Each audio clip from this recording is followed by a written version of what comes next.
What is going on, everybody? It's your boy Gsluke here with a round 3 showdown stream for the Houston Open. I know round 2 isn't over yet, but still going to cover Saturday's round and the edge that's going to be there for showdown because it's one of the bigger edges that we've had for quite some time. And no, it's not a weather edge. I mean, typically that's what we're talking about around here, but it's actually a cut line edge where Data Golf thinks the cut's going to be -1. I mean, as of right now, it's still even par, so there's still some uncertainty out there. But look at the weather conditions tomorrow, and we'll definitely do that here on stream. It's very likely that the cut is at least even par. If not, and I think this is actually an outcome that could be out there, it can move to +1. That is within the range of outcomes with how bad the weather is going to be there. A lot to talk about. But it's a Friday evening. Hopefully everybody out there is having a swell time. We picked up a little bit of bourbon this afternoon. One of my buddies that runs a distillery had me try out a few different types of bourbon, and ended up getting this single barrel Blanton. So Blanton's, it's a pretty typical type of bourbon that you'll find. It's a higher shelf bourbon, but this is a single barrel. So this is one of their select blends that they do, a little bit higher shelf of that higher shelf bourbon, and I'll say one of the better investments that I've made. It's extremely smooth and overall can't complain. So hopefully everyone out there is enjoying their Friday evening, and we're going to talk some DFS golf here and get you guys ready for Saturday's round. But before we get into it, Antonio has a great question, actually a question I wanted to get into at some point. It says, hey, Luke, I know this is a golf stream, but you got to know Izzy or Pereira. So huge fight tomorrow night. If you guys didn't know, you have Israel Adesanya going against, what's his, I don't even remember his first, Alex Pereira over there from Brazil. Huge rivalry fight. Now, if you're a casual UFC fan, you know that Pereira is relatively new to the UFC, but these two fought twice over in the Asian. I forget, I think it was Glory MMA, whatever the huge Asian promotion is. They fought multiple times for the title. And Pereira absolutely cold-clocked Israel Adesanya. In fact, I think that's the only time he's been knocked out cold in his career. So these two have bad blood. When I saw Pereira go out there and absolutely cold-clock his last opponent, he put his lights out. I had to say that I was on the Pereira train. But over the last few weeks, you think about Israel's greatness. He's a much better fighter than he was back there on the Asian side. I don't know. I think it's going to be a great fight. I think that Pereira is going to get him. I mean, just the instant reaction after seeing that last knockout was that this guy has to be able to go out there and knock out his lights. But I don't know. Adesanya, if he's as good as he says he is, right? He talks a big game out there. It's going to be a hell of a fight, that's for sure. Martin says, flexing with that hat, Tom Kim vibes, of course, right?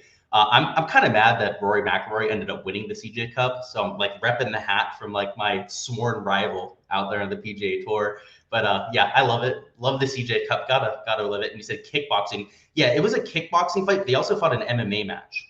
I believe they fought both of them. So one of them was boxing, one of them was MMA, and I believe Pereira got him in both of them. So tough scene for Israel Adesanya, I'll say that. But hey, I might end up playing him at DFS. Over there in DFS, I know that like Pereira is getting a bunch of steam. Might have to be on the Adesanya side. You guys know I like myself a little bit of leverage. But let's get into the golf. That's enough MMA talk. Feel free to go ahead and put your hot takes down there for MMA. I'd love to hear it. I haven't decided. Like, I'm going to bet that main event. I'm going to have a bunch of exposure in DFS. I don't know what I'm going to do yet. I have to consult some of my buddies. I have a couple buddies that are really good at MMA DFS, and I'll see what they have to say. But I'm willing to listen to you guys too. So let's go ahead and talk about this slate, which it's going to be a huge edge. It's going to be a fun one. So first and foremost, the round hasn't ended. And early on in the afternoon, I looked like an absolute Dumbo. In fact, the course was playing easier than it did in the morning. So for like the first hour and a half, maybe even 2.5 hours of the PM wave, it was playing right around a stroke under par, which was similar to what we saw in the morning. I mean, I shouldn't say the morning, the first day. I played over par in the morning, played right around even par in the afternoon. So it got slightly easier throughout the day. And that was the case here as well, except that the wind started to kick up. So the reason for the difference was, of course, the temperature change. We talked about that. There was a bunch of dew on the ground in the morning there on Thursday. As that evaporated and just the temperature of the air increased, the course played a little bit shorter. So you saw that same effect here today, except towards the end, it ended up flipping because of the weather. And tomorrow, guys, I don't want to spoil it. It's just going to be a shit show. Those guys that are still on the course, they're going to be holding on for dear life. So this scoring average of minus 0.65 is just going to get worse and worse and worse as you track this. And right now, Data Golf has the cut line at 80% for -1 and then 20% for even. That's blasphemous. That is considering that the course is playing the same as it has this entire time, which is just not going to be the case. Because when we take a look at the weather, so this is the Piney Point Village / Houston. That's the closest wind tower that we have. On Saturday, it's going to be in the 40s, so 43 to 46 degrees while they're finishing the round. They'll be teeing off at 6:45 a.m. local time. And they'll probably be done, I'd say, by like 9, maybe 9:30 a.m. because the PGA Tour is planning on having tee times from 9:30 to 11 a.m. So, and it's going to be split tees. They're going to be going off of 1 and number 10, so there's not going to be a huge weather edge to be had. It's not like the weather would dictate that anyways, right? I mean, look at it. It's relatively flat throughout the day. But the guys that are playing in the morning here are going to be hammered, right? It's 14 to 25 miles an hour. But more importantly, it's not just windy. It's cold as all hell. It's literally 45 degrees. It's going to feel like 37 degrees. It's going to feel nearly cold enough to snow. First off, if I was nowhere near the cut line, I would have withdrawn about 2 hours ago if I were some of these players. Fuck playing in cold weather. I'm from South Florida. I won't even play if it's raining outside. If there's even like a few clouds in the sky that look like they have an ounce of rain in them, I'm not going to play golf, right? Because it's sunny 24/7. These golfers have got to be feeling the same way. So if you've got somebody on the cut line or within 1 to 2 strokes of the cut line in the positive direction, so like let's say they're -1 or -2 right now, don't count on them making the cut. Like this is going to be absolute carnage.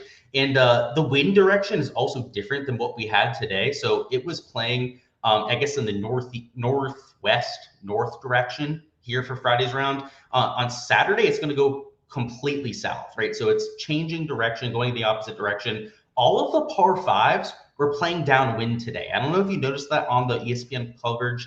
That's something that I was paying close attention to. Hole 8 was playing downwind. Hole 16, which is the one with the water, was playing downwind. That played extremely under par. I mean, let's look at it, right? The par fives today. Let's look at it. This one played 0.58 under par, 0.5 under par, and 0.55.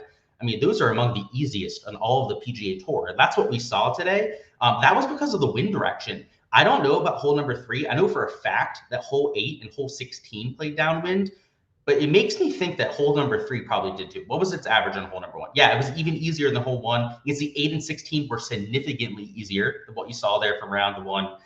It's going to play a lot more difficult for the guys that are finishing up round 2 because the wind's in the opposite direction. It's colder. The ball's not going to travel as further on those par fives.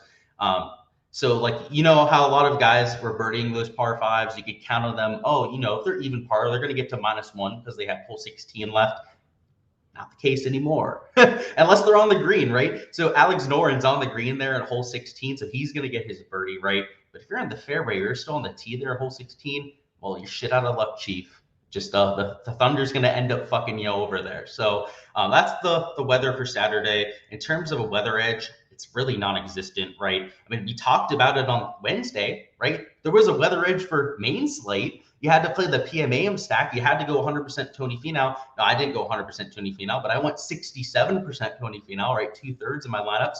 It's looking pretty damn good right now, right? And I still played Aaron Wise. I told you guys I wasn't going to play Scotty. So at this point, I'm kind of rooting against Scotty, just hoping that he doesn't have a very big week. Yeah, I don't know, man. The weather thing's a legit edge in DFS, and until people take it seriously, I mean, like in first off, like when people play like tennis, right? They take weather into consideration because there's certain players that play better on like outdoor courts when it's a little bit softer, and some that don't. Like with golf, it shouldn't just be this like matrix that people feel like they can't solve. Weather's not that complicated. Like when we see that one wave is playing in windy conditions, might have a thunderstorm running through and the other's not going to have that. Like we have to take that seriously. And I know I didn't go all in on it, right? I'm never somebody to put all of my chips in one department. I mean, I've only locked a player in DFS 4 times ever. Out of all the slates that I've played, and I've played every single slate the last 5 years when it comes to PGA DFS, I've only locked 5 players, so I'm not somebody to do that, but maybe we need to more often when we have these weather edges. Thoughts aside, right? Rant aside there. It's going to be probably an even par cut line. I think that +1, even though it says 0%, it's not impossible. What is it, like tied for 79th? Last time I checked, yeah, 79th. That means that 14 players have to drop. So we know that there's those 14 players that are tied here. 5 of them are finished.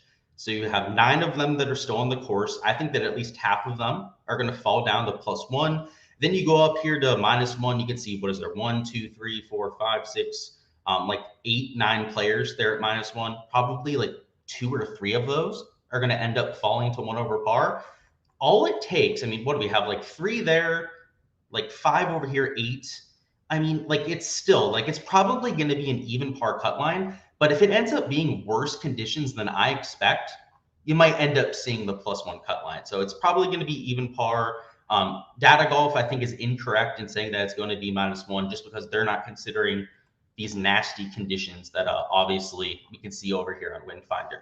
Let's go ahead, bring up our projections, and they're going to look a lot different than most slates. So I'll bring it up here, and we have, you can see, let's see how many players. We have 86 players included, and obviously 86 players aren't going to end up making the cut, but I'm including guys like a Taylor Montgomery that are currently even par, still on the golf course, and you can see it says if he makes the cut, he'll be playing, right? So these sort of players are where the edge lies today. So the cut line is going to be something you have to keep an eye on, because if Taylor Montgomery makes the cut, you can see I have him 2.4% owned. That's because people aren't going to react to the news. They're not going to wake up early on a Saturday, right? A lot of people like myself are drinking the good old out, right? But they don't have the recovery skills of a good old Gsluke here. Somebody that can wake up, honestly, after however many drinks I want. I'm an absolute tank when it comes to alcohol. I don't even drink that much, but I am an absolute tank when it comes to it. So, for us that can wake up early, right, that can overcome the Friday blues, we're going to have a huge edge because we'll know if Taylor Montgomery made the cut or not, right, and whether we can go out there and use them. And there's not going to be that much overtime. In between time. I'm expecting the last time they had this happen, there was like 45 minutes to an hour in between. We thought it was going to be like 15 minutes because then the PGA Tour ended up announcing later that tee times were going to start like a half an hour to 45 minutes after what they initially announced. And Draftkings, they moved their lock back the entire time too. So rather than like a 15-minute window, we ended up having like 45 minutes to an hour. That same thing is probably going to happen. They said that they think that tee times are going to be between 9:30 and 11. That might end up being like 10:15 or whatever the actual official time ends up being. We're going to have time to adjust to the news. And even if we only have 15 minutes, if you're on an optimizer, that's enough time to set rolls, add in guys like a Montgomery if he ends up making the cut to the player pool, and taking somebody who's only 2.4% owned, or maybe even less in some of the contests that are out there, and getting a ton of leverage to the field. So I just wanted to start with that. My sheet here, you can see if there's an asterisk. That's going to mean that they're in the PM wave. They're still on the golf course. If they have no asterisk, that means that they were in the AM wave. They have finished their round. Also, if they have no asterisk, that means they might be in the PM wave. They already finished their round.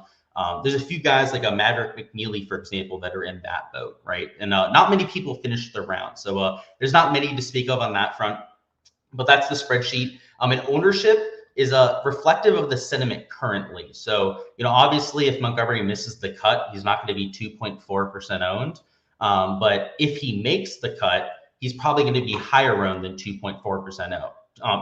Right? He's probably going to be like 3-4% owned. So just keep in mind that it's reflective of the sentiment right now, right? If everybody had to build their lineups as is with all of the information that we have, that's what this projected ownership there is reflecting. Let's catch up on chat. You said, yo, you need Wise to say -1 and you sweet prize picks. Yeah, I actually have them over there on Underdog too. So Underdog started doing props. I'm going to start doing write-ups that not only include prize pick stuff, but also Underdog stuff, and potentially doing videos for Underdog because they have props on there for strokes. Birdies are better, and then usually they have rivals too. So they'll get matchups, and those are for strokes rather than for birdies are better, which is something that I tend to prefer. And then you're starting to get some of those traditional props too. And honestly, today there was a ton of value on underdog. If you looked at the strokes board, a lot of the guys were like 0.5 to maybe 1.5 strokes off what they had on prize picks. So yeah, man, I definitely have a wise exposure, but definitely over there in underdog too. So I'm right there with you. Let's catch up on these projections.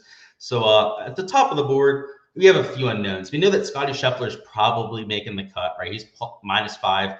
I mean, even if he goes out there and has a horrendous end to his round, he's going to end up like -2, -1 at the very worst. So I see getting to him, and he's great under difficult conditions. I mean, he's from Texas. He's used to the wind. We've seen him have success at Southern Hills that was relatively windy. We saw him have success at US Open conditions.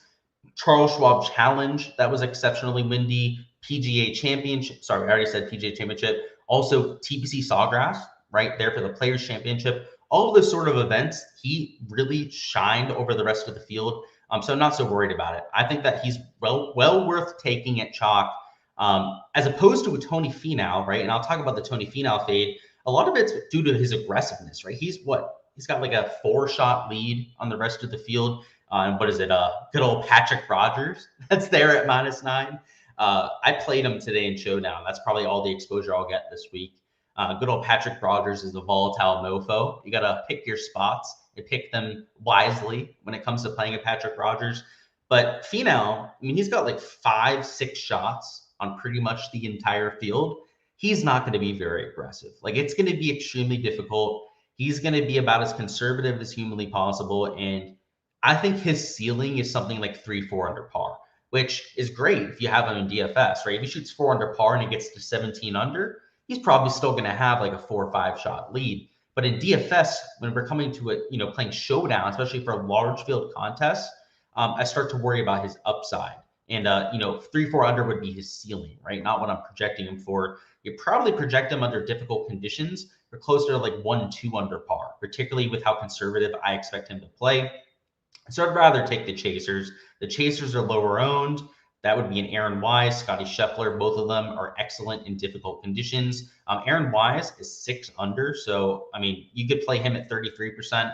I'm personally choosing Scotty Scheffler, but I think both of them are solid options. Playing Montgomery if he makes the cut. Maverick McNeely, he's locked in. He's -1. He was in the PM wave, though. I like getting to him because he's relatively low owned. Hideki's a play if he makes the cut. He's -1. He's kind of in limbo there. With those difficult conditions and, with the cut line pivoting between -1 and even par, he's somebody we're going to have to keep tabs on, though. Same thing with Sahith Theegala. He's in that same sort of boat. Denny McCarthy is also worth consideration. Honestly, he should be a guess if he makes the cut too. Let's go ahead and fix that there, because Denny McCarthy is still on the golf course. And in fact, I have a strokes fade on Denny McCarthy that kind of complicates the situation there. So let's go ahead and fix that. But yeah, if he makes the cut, I'll be playing him. Love Joel Damon, though. Makes plenty of sense at his price tag. He is doing everything that I asked him to this week, right? He's accurate and long off the tee. The approach play has been solid for the last 2 to 3 months. And at this golf course, he's gained strokes putting. And through the first 2 rounds, that's kind of what's escaped him. He's been below average. He's missed a bunch of like 5 to 10 footers. Because we have the liberty of watching him on ESPN Plus, we've gotten to see all of his shots. And if he just had made his 5 to 10 footers, I mean, he'd be up there with a Tony Finau. He's ball striked it just as good as Tony, if not better, especially off the tee. He's been a lot more accurate than a Tony Finau. I think he's got a lot of upside. So 18.6%, definitely somebody I see myself investing to. In terms of the 8K range, let's see. A lot of guys that I'm getting to, a lot of guys that are locked into the cut already. Would be a Siwoo Kim, Taylor Pendrith, also Keith Mitchell. All 3 of those players made the cut in the AM wave. I guess it's worth noting that Mitchell didn't have the best day today, right? He started 5 under par. Or what was it, -4? He might have started -4 because I think he was still. Let's just check it. We don't even have to guess. Let's see. Good old Keith Mitchell shot even par today. Yeah, so we started -4, shot even par today. I mean, a lot of people are probably going to avoid him just because of that momentum, but still somebody I think has upside. So I'll be getting to Keith Mitchell. Taylor Pendrith, love the ball striking stats to this point. Also only 15% owned. Siwoo Kim missed about 4 or 5. I mean, let's put it into categories because it wasn't just like 4 to 5 putts of one category. He missed 1 putt from less than 4 feet. He had a 3-foot birdie putt and missed it today, which I had as over 3.5 birdies, and he made 3 birdies today. So every single one of these misses just absolutely crippled me, to be completely honest with you. They were nut punches. So he missed one from less than 3.5 feet. He missed a 7-footer, and then he missed 4 or 5 from right around like 10 to 12 feet. And in 2 to finish his round. He had an 11-footer on his 17th hole. He had a 10.5-footer there on 18, and he missed all of those putts. But the good news is that he still kept it together, yet having one of the coldest putters that you can possibly imagine. The unfortunate part for Sibu is I don't know if we should expect that to change, right? Like Sibu of late has been dog shit with the putter. He's lost 1.3 strokes per round with the flat stick. So I don't know. Maybe I'm a sucker for playing Sibu Kim, but when I see somebody with that sort of ball striking who's putting himself in position on almost every single hole, I have a hard time not playing him in Showdown because, all the what ifs start to go into my mind where I'm like, what if he can putt? What if he turns into Jordan Spieth for a round? What if he's Taylor Montgomery for a round, right? Who just does not miss with a flat stick. He'd shoot 8, 9 under par, right? And with difficult conditions, ball striking is going to be king. I guess that's worth noting. So, in terms of like a course fit of what I'm looking for tomorrow, a few things are changing. So I guess first would be I'm looking for bombers, right? It's going to play longer because it's only 40 to 50 degrees. When you have cooler temperatures, the ball doesn't carry as far. And also, I'm looking for guys that are better short game specialists. So we were already looking for around the green guys with difficult conditions. We're looking for grinders, right? Guys that can make pars from 40, 50 yards, guys that can make pars from difficult locations because, with these nasty conditions, you're going to be out of position more often than you're in position, which wasn't really the case here for Friday. So my course fit has changed just a little bit there, but just a little bit more emphasis on the distance than the short game. Let's see, are there any questions down in chat? Colin says, I heard underdog has more value too. They do. It seems like their lines makers don't really know what they're doing. It seems like they kind of just set lines based on what they think, and then they don't adjust them. Like other prize picks props, like they'll be bumped within an hour to an hour and a half if something's off, right? Because a bunch of action will come in on the prop. Doesn't really seem like they're getting that same sort of effect. So I agree. I think there's a lot of value out there. In terms of 7K options, we talked about, Keith Mitchell, Pendrith, all those sort of players. Putnam, he's okay. Right? He's -2. He's definitely going to make the cut. I like him. Wyndham Clark, he had an okay day today, right? I faded him in DFS. He ended up shooting, what was like 2 under par, something like that? Yeah, 2 under. So he didn't kill it. He's not going to get a bunch of steam because of his performance here on Friday. So I like him there at relatively low ownership. What is he at? 15.1%. So I shouldn't say low ownership, but it's competitive, right? It's lower than Mackenzie Hughes. He's 5% less than a Patrick Rogers. It's stomachable, right? It's not too bad. If Justin Lauer can squeak through the cut, he's going to be royally underowned. He's 0.3%. Will Gordon is at even par right now. He also has a par 5 left. So that's why I'm still projecting him for 1.5% ownership. But if he makes the cut, he's definitely worth quite a bit of upside. Harris English, Davis Thompson, both of them are locked into the cut line, also not garnering a ton of ownership, which really points me towards them. SH Kim, what is he? He's -3. He's going to make the cut, but I think he's also going to get ownership because he's there at -3. Munoz, though, you see I'm at 1.2%. If he can squeak through, and he's +1 right now, right? So he's got a birdie, that par 5 that he has left. He's got to hope that the cut line stays at even par. If that happens, he's going to be 1.2% owned. And I mean, if we knew right now that Munoz made the cut, right? He was $7,500. He'd be like 5, maybe 7.5% owned, something in that range right there. And right now he's 1.2% owned. So, if he makes the cut, again, I'm just trying to point out the edge, right? I know, like, I'm trying to simplify it for everyone out there, right? These are the sort of guys that are going to make us all of the money because they're going to be 3-4 times less owned than they probably should be. I like Woodland. He's there safe at -4. Lipsky should be safe at -2, but, I have it there just in case because he hasn't finished his round. Smalley loves himself difficult conditions. He's a great course fit. Justin Suh, similar player, great short game. So I like his all-around assets. Scott Piercy, I think he'll be relatively low owned. He also brings a little bit of upside. A bunch of guys here that, are if they make the cut. So you have Shank and Molinari at even par. Both of them are still on the golf course. And then you have Daffy and Brandon Wu down here. Brandon Wu's even par, so he's actually in a little bit of a bucket of his own. He makes the cut if the cut stays at even par, right? So he doesn't have any golf to be played. So there are players like Brandon Wu to keep an eye on, but there's much more at even par that are still on the course. Let's actually take a look. If we go over here to pgatour.com, let's see, at even par itself, there are only 1, 2, 3, 4, 5 players that finished at even par already. Yeah, there are 1, 2, 3, 4, 5, 6, 7, 8, 9, 10, 11, 12 players at even par that are still on the golf course. So, a lot could happen there with the even in 1 under par cut line. Let's move on into the 6K range.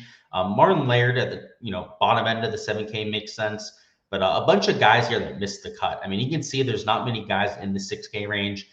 In general, out of the 130 players, there were, I believe, 75 players in the 6K range, and right about like 30 of them made the cut. So well less than average, which you'd expect for the 6K range. And a lot of guys that I just don't have that much interest in. I mean, look at the bottom of the board, right? Like Travis Vick, sure, it's his home course. He's played here a million times. I understand it, but just a lot of low quality players. If I'm taking a shot, it's on a guy like, what do we have here? Nicholas Echeverria. He's been a solid Korn Ferry Tour player. We don't know a lot about him, but that's actually the upside there. Because we don't have information, you can kind of hope that he has more upside than we're giving him credit for. You also have guys like a Kevin Tway, who's long off the tee. That's really the reason for playing him there. Tyler Duncan, another long player off the tee. And Callum Turan, I'm a sucker for playing him. He's also locked into the cut line, him and Matthias Schaub. So I'll be getting to both of those players. But you guys get the point here. In the 6K range, we're taking looks at high upside players that are low owned. I mean, if you're looking at guys that are like Carl Wan, who's 8%, Austin Cook, who's nearly 8% too. I mean, even Ben Taylor at 5.8, or somebody like a Tyson Alexander at 6.1%, I have no interest. They're 6K golfers for a reason. And they're not just 6K golfers, they're 6K golfers on a Showdown slate, right? 6K golfers when pricing is a solid $400 to $500 cheaper for every single player. So I don't have interest in taking chalk down here. That would include Marty Dow. That would include, let's see, even up into the 7K range, right? Like, I'm not going to play Trey Mullinax, right? Like, sure, he's got some upside, but he's not worth being chalk. You got to play him in a quarter of your lineups to get leverage. James Hahn, 9.3%. Like, I played him in 4-round stuff. That's great. He's bringing us a lot of upside, but I'm not going to play him in Showdown when he's mega chalk. Ben Griffin, 15%, that sort of thing. Just always going to be fades for me in that department. So that's the idea there with the player pool. And what we'll do now is talk through some of the strategies. So I'll share my screen and we'll make a few lineups together to kind of go through the thought process that I'm considering when I'm hand building lineups. So let's see, have they updated the Prize Picks golf board? They have not. Not expecting them to. Unfortunately, you probably won't see the Prize Picks golf board until tomorrow. But let's catch up on chat. We do have a question down there where Steven says, thoughts on Davis Riley, too much ownership? Let's see. So as of right now, I don't have him in my pool. I mean, that's the idea. So 21.1%. I think he's a little bit too chalky. He also had a ceiling round today. So he went super low, shot 6 under par. We played him in Showdown, right? I talked him up yesterday on stream. So I think you'd just be chasing, right? You'd be looking at the box score, kind of hoping that he can reproduce that. And typically when it comes to Showdown or just golf in general, we see a lot of volatility day to day. I mean, for somebody like Tony Finau to back up a 5 under par performance with an 8 under par performance is very rare, right? It's why it's so notable. It's why he has a 6-shot lead at this point.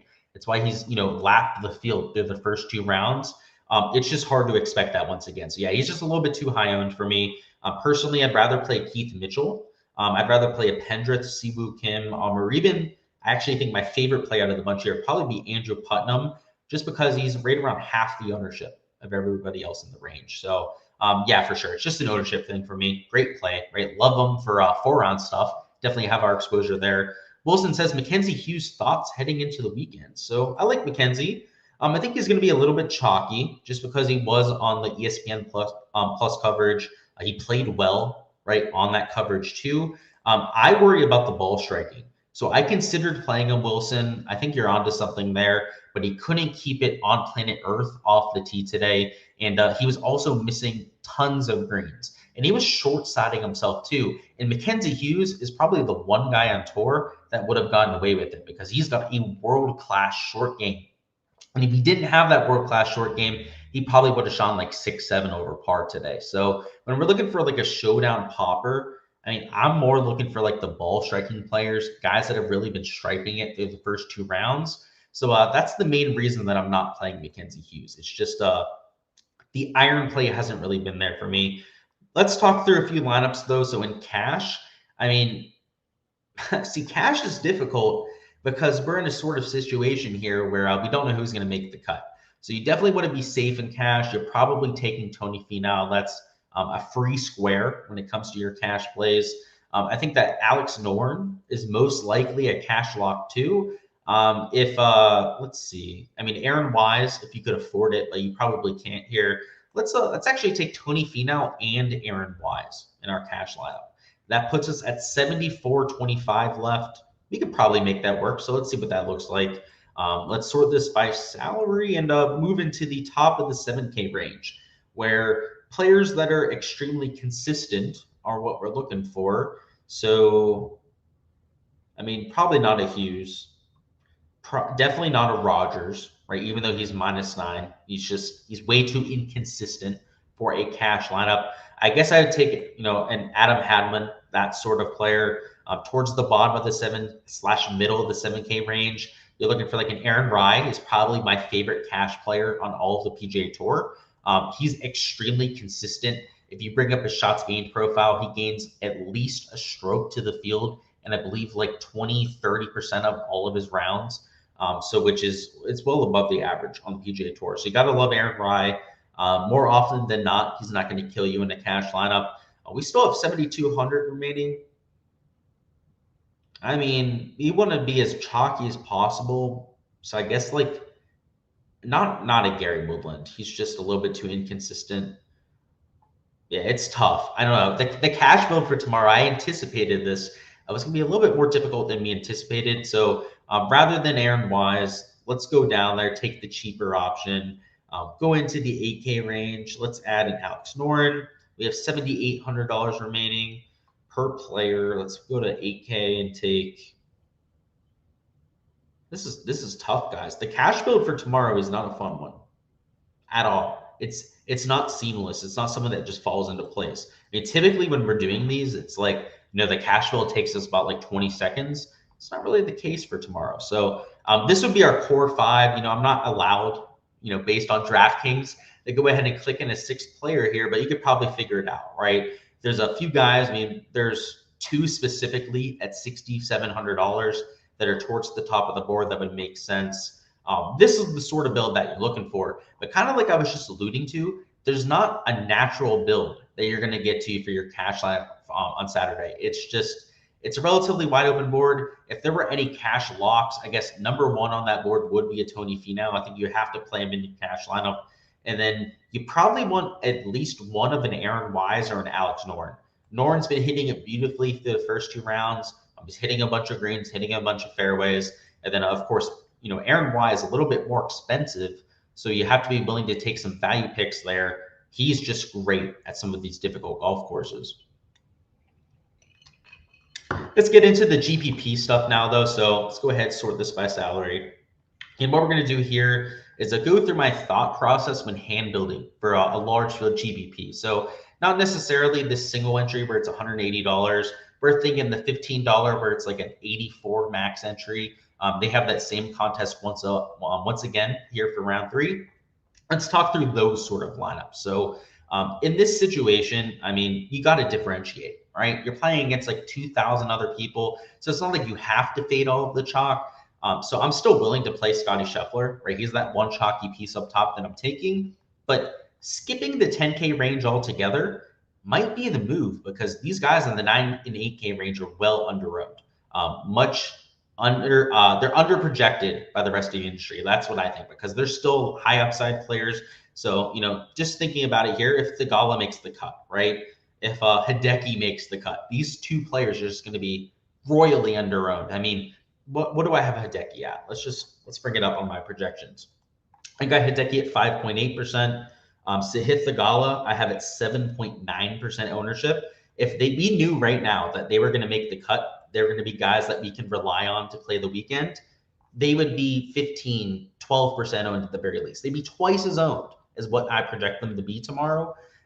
These sort of guys in that 2,000 entry contest are going to be absolute gold mines tomorrow. So let's put a Theegala in there. Let's put a Matsuyama in there. In the 8K range, let's see who's on the border. Like, who can we play with that's getting close? Like a Will Gordon, right? He's even par. He might end up making the cut. He's tied for 65th right now, so literally on the border of being eliminated there. But we still have 7,800. Let's put you can put Davis Riley, right? We could be a little bit chalky if we want to. So Steven out there, right? If you're starting with like a Theegala, a Matsuyama, or a Will Gordon, so not just all three, one of those three players, Steven, you could still take a Davis Riley. It would make plenty of sense because he's going to be 20% owned, but you're matching him up with a 6-7% Theegala, right? 7-8% Matsuyama, a Will Gordon who's sub 2% owned. These are the sort of lineups that I like getting to. So, just to push this even further, right? Obviously, if you want to play Tony Finau, you could do this. Like, I'd be willing to do so because we have the Theegala who, if he makes the cut, is going to be super low owned. Same thing with Will Gordon. Honestly, the more I think about it, right? If you really like Tony Finau tomorrow, you think he's going to ride that momentum, just mix in one of these guys, right? It's really that simple. Now, if you want to be a little bit less chalky, a little bit less, I don't know. If you're going to play the slate like I am, right, you're going to be a little bit more traditional about it. You're going to take a Scotty Scheffler who's chalky but not mega chalk like a Tony Finau. In this 9K range, you're not going to be as daring. I mean, let's see. The guys that I think make the most sense, I mean, like a Joel Damon, I think is a great play. He's hit the ball beautifully through the first 2 rounds. We still have $7,500. I mean, we could get to, I guess Wyndham Clark would be my first look there. Wyndham Clark's hit the ball well. He only shot -2. I think he's still got a ceiling round in him. We're at $7,300 remaining. Let's go ahead and put Brendan Steele in there. I think he's a low-owned pivot that you can get to, 7,200. Let's put Scott Piercy. We talked about him a little bit earlier too. This sort of lineup is what I personally side towards. So, like, I don't like Tony Finau. I don't like that 40, 45% chalk that he's going to be tomorrow.